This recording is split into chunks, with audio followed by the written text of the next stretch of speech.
Okay, so we need to make progress. We're running out of time. So if you can make it fast, the next set of questions. Now, the exit of Peter Obi and Governor Kwankwaso, it seemed to have rattled the ADC hierarchy, the party, and all of that.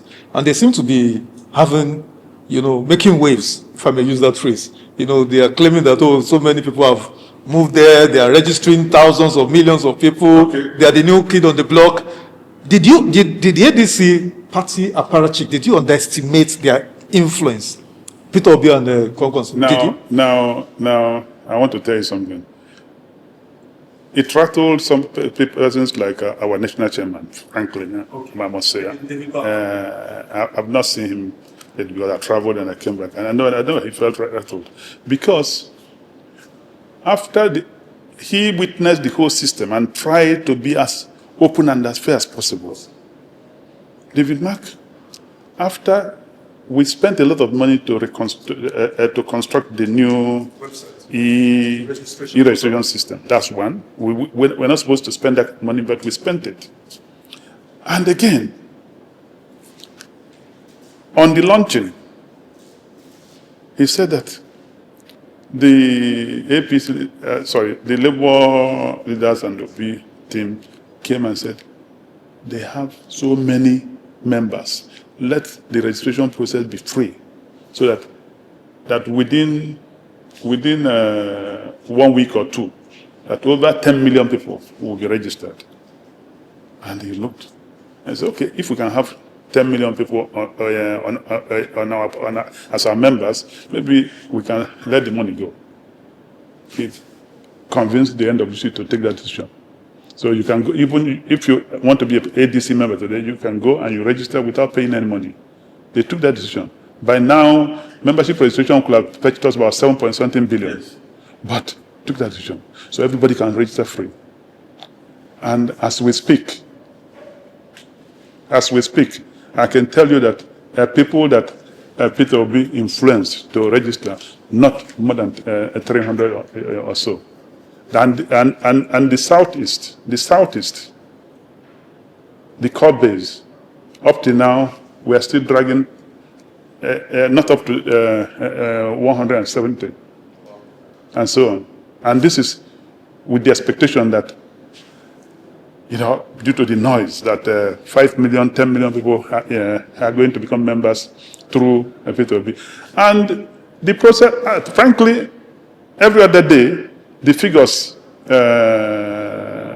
comes out, and all the leaders will see it. This is registration of every state. This is how they stand.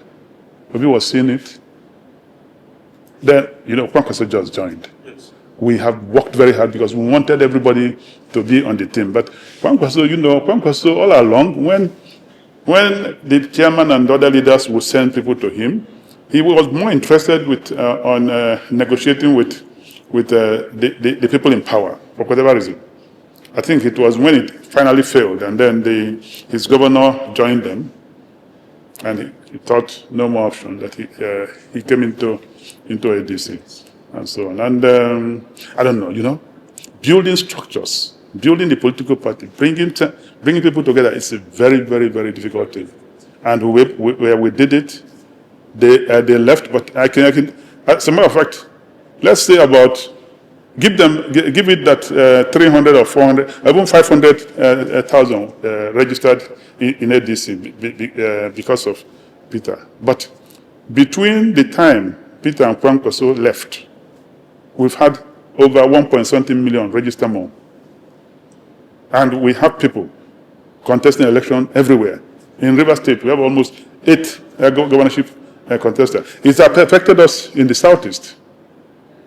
They're affected in the southeast. But, we really don't want to do that much, because in the southeast, let's take Anambra, for example.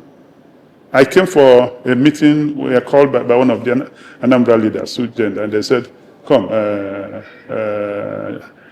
Ikolo, my title name is Ikolo, that Obi says he wants to produce the chairman and secretary in Anambra State.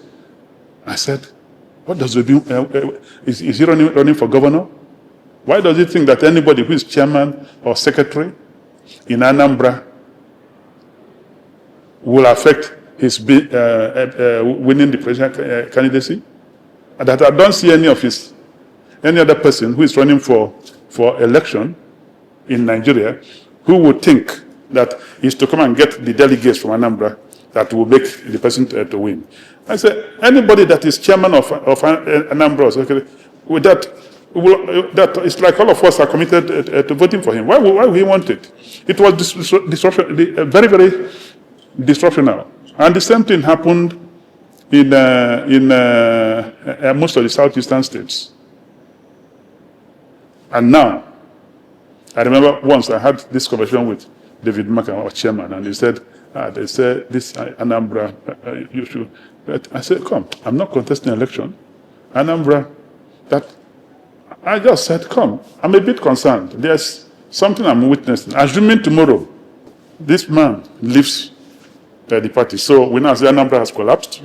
And that's one of the things that they did. And it's painful to people like me.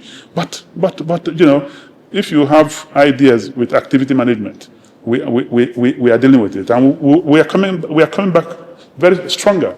Brilliant. We need to really wrap up. We need to round up. I'll move very fast. Looking at 2027, sir, how confident are you that the ADC will be on the ballot paper for that election, considering all these machinations of the party, of the ruling party and the government, the judiciary, all the shenanigans? Are you confident that ADC will be on the ballot? There's no reason for ADC not to be on the ballot. I can tell you 100%. And if this government will go in any way remove ADC from the ballot, a big problem will happen in this country. I can assure you, because everything we did was well done. Nothing. And understand, David Mark is a disciplined man. He's a very disciplined man. From his military days, they know him as, for that. And he did what is David Mark looking to be National Party Chairman after being Senate President, after being everything? No. He wanted to work to shape the course of, to reshape the downfall of the Nigerian state and so on. That's why he decided to run. To be the chairman. So there's nothing they can do. Now, what pathway, speaking honestly, yes, and I know you very well, what pathway is there for the ADC in next year's election, given seeming public disenchantment, because of suspicion that the ADC is a special purpose vehicle for one man's ambition, which is former VP Atiku? Thank you. So after all I've said now, you think I donated the party for one man's ambition. Meanwhile, ADC in 2024, we had a summit in Arewa House. And the title of the summit is that the political party is not an SPV. The political party is not a Molwell or Tuke.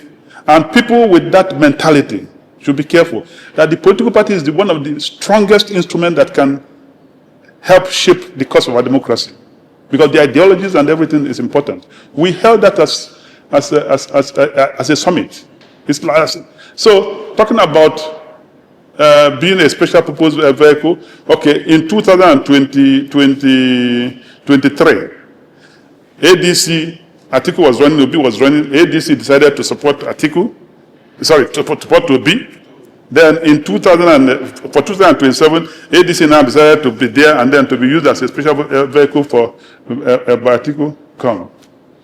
People who are saying that they don't know me and they don't know the integrity built into the ADC. So you are guaranteeing the public that the ADC will conduct a free, fair, and transparent primaries, sure, or is it consensus? What method has been? With Obi and Kwankwaso living now, it's become the leadership in conversation and so on, but it is based on whatever they agree. If there's an agreement for consensus is done. If there's go ahead and do your primaries, that will be done. Final question, sir. As you sit here with your vast knowledge of party politics in Nigeria, in this Fourth Republic, your confidence about the chances of possibility of the ADC clinching the presidential ticket in 2027, has it weakened because of exit of Peter Obi Kwankwaso and other issues? Has it weakened or has it been reinforced? Has it become stronger? Okay. By the time all of us were in the same house, we were almost home and dry, and you know, but the problem then is that people were becoming complacent, and that's why all of this now, since we are home and dry, people thought it must be me by all means. That selfishness in persons came to board, and so. But now, it just requires us to do some more work, and we've already started doing it. And luckily, the leadership of the party is in a good hand. If I tell you the kind of solid work that is being done now, if you know that 100% ADC will still win this election. Some, like last question, I know I said the other one, but this is last question. Some are seeing the ADC now, they are perceiving it, you know, it is being perceived as a regional party, like a northern party that has inherited the Buhari, the CPC. So a party built by an Oka man has become a northern party. You yourself said Peter Obi did not, nobody from Southeast did not register much, even under Peter Obi in the ADC. Even with Peter Obi. So you can see how that's apathetic a people can be at times. And then maybe some few people, a few hundreds of persons will go on social media and be posting certain things. And then some of those posts, let me shock you. Some of those posts are also being done by the agents of people in the villa to sow certain agenda and give some larger than life image that will not allow for people to reason, to be able to come together. Okay, so the ADC is not a regional party? Not a regional party. Not a regional party. Very soon, the moment, by next week, the characters of what Nigeria will say will start to show up. And I tell you, the winning this time will not be the one anybody will be doubting. It will be a landslide or a moonslide. It will be landslide. Landslide.